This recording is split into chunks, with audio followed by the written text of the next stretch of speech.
So the type of candidate that's ideal for Restoration One is actually a really interesting question, because I continue to be shocked by the types of people who are successful. Sometimes, quite frankly, it's people that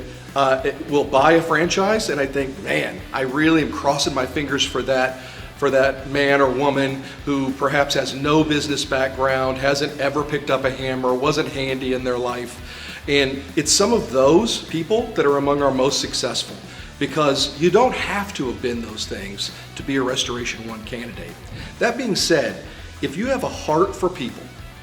and you come from a background in which you had a mission and you understood that emergencies don't operate during business hours, so sometimes it's going to be inconvenient or on a holiday, then that's the right kind of person to come to a restoration company, and especially one as customer focused as Restoration One.